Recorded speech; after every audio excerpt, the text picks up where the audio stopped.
Hi everyone, आप लोग कैसे? आई होप कि आप लोग अच्छे होंगे। तो फ्रेंड्स, अगर कोई अपना केस आपस लेना चाहता है तो कैसे ले, चलिए जानते। तो कई बार गुस्से में या परिस्थिति वश लोग कोर्ट कचहरी के मामले में फंस जाते हैं। ऐसे में वो चाहते हैं कि वो अपना केस आपस ले ले। यदि कोई अपना केस आपस लेना चाहता है तो इसके लिए कानूनी प्रावधान किए गए हैं। लेकिन केस दो तरह के होते हैं, एक समझौतावादी और एक गैर समझौतावादी। समझौतावादी केस में पीड़ित व्यक्ति चाहे तो अपना केस कोर्ट से आपस ले सकता है, लेकिन गैर समझौतावादी में केस ऐसा नहीं किया जा सकता है। लेकिन अब आप ये कैसे जानेंगे कि केस जो है समझौतावादी है या गैर समझौतावादी? इसके लिए भारतीय दंड संहिता आईपीसी की धारा 320 में प्रावधान दिए गए हैं कि धारा 320 के अंदर एक पूरा चार्टर दिया गया है और जिसमें बताया गया है कि समझौतावादी और गैर समझौतावादी कौन से होते हैं। तो ज्यादातर कम जो है गंभीर प्रकृति वाले अपराध जिनमें 3 साल से कम की सजा हो, ऐसे अपराध के केस आपस लिए जा सकते हैं। हालांकि इनमें कुछ केस अपवाद भी है जिनमें सजा 3 से कम है, लेकिन वो आपस नहीं लिए जा सकते हैं। किन केस में मुकदमे को आपस लिया जाता है? तो आमतौर पर छोटे मोटे झगड़े और मारपीट आदि में केस करने वाले व्यक्ति अपना केस आपस ले सकता है। आइए जानते हैं कौन सा केस आपस लिया जा सकता है। जबरदस्ती रास्ता को रोकने के लिए केस आईपीसी की धारा 323, धमकी देने के केस आईपीसी की धारा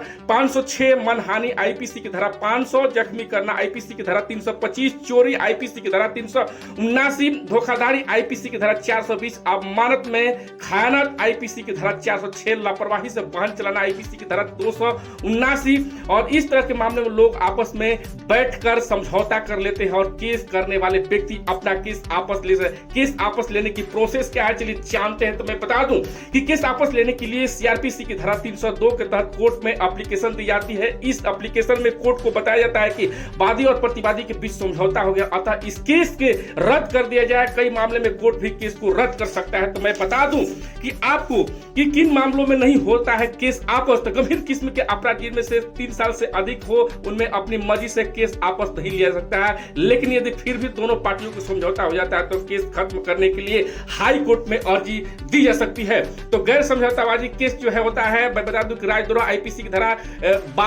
124A, दहेज प्रताड़ना आईपीसी की धारा 498, गैर इरादतन हत्या आईपीसी की धारा 308, जलसाजी आईपीसी की धारा 463, अपहरण और फिरौती आईपीसी की धारा 364, हत्या आईपीसी की धारा 302, बलात्कार आईपीसी की धारा 376। इस तरह के गंभीर किस्म के मामले में केस आपस नहीं ले सकते हैं। लेकिन 2012 के पहले कुछ मामले इस तरह के case supreme court high court में अर्जी देकर आपस जो है लिया गया। ऐसे इसके लिए वादी को सीआरपीसी की धारा 482 के अंतर्गत कोर्ट में अर्जी देनी होती है। उसका प्रतिवादी आरोपी से समझौता और दोनों को मिलकर केस में खत्म करना चाहते हैं। तब ऐसे हमें हाई कोर्ट या सुप्रीम कोर्ट में अर्जी को रिव्यू करते हुए अर्जी यदि वो संतुष्ट है तो इस तरह के केस को भी आपस लिया जा सकता है। तो फ्रेंड्स, जो मैं ये जानकारी कैसे लगा